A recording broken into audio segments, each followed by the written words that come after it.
Pesa pia unatakiwa hiyo faida unatakiwa uirudishe kwenye biashara ili endelee kukuza mtaji wako.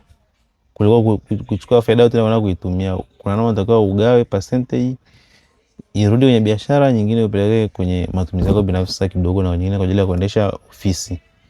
Pia kusengea watu wanafanya baada ya kupata ile faida wanaiga maisha ya watu. Kwa sababu ameshapata faida, ameona mtu fulani labda anatoka anaenda club anafanyaje, anachukua faida anaenda kuidumbukiza na yeye hapa, lakini sasa polepole na yeye inakula mtaji wake bila kujijua. Okay. Ningependa unifahamishe kidogo, je, kama ni kwa siku nimeweza kupata faida, nimeuza mauzo ya 50,000, hapo naiwezaje kuitenga kwamba hii ni ya faida, hii ni ya hivi? Unaweza ukanisaidia kidogo hapo? Kwa sababu utakuwa na mfumo au utakuwa umerekodi kwamba umeuza bidhaa gani na bidhaa gani. Kwenye ile daftari unaweza kuwa umeandika labda nimeuza product A kwa shilingi 1,000. Sawa? Lakini ile product ulinunua labda kwa shilingi 700. Kwa hiyo ina faida shilingi 300. Hivyo hivyo mpaka siku nzima inaisha. Hizo unakuwa umeandika rekodi. Kwa hiyo unaweza kurekodi bana, baada ya siku kuisha hapa nimeuza shilingi ngapi, nimeuza shilingi ngapi.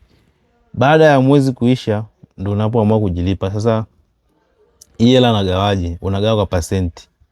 Bana, percent labda 70 nitarudisha kwenye biashara, percent 30 ni ya kwangu, au percent 70 narudisha kwenye biashara, percent 10 ni kwa ajili ya kulipia labda, yani unahifadhi kwa ajili ya kulipia kodi, umeme wa duka na nini, percent 10 ni ya kwangu. Hivyo ndivyo unaweza kufanya.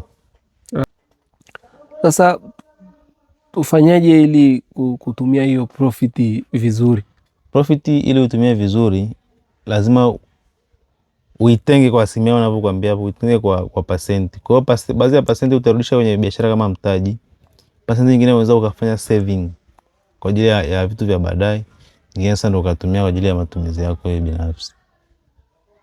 Kwa hiyo matumizi sahihi ya profit ni nini? Ni ku reinvest kwenye biashara yako ili biashara yako iweze kukua zaidi na zaidi. Hiyo ndio njia sahihi sana. Asante.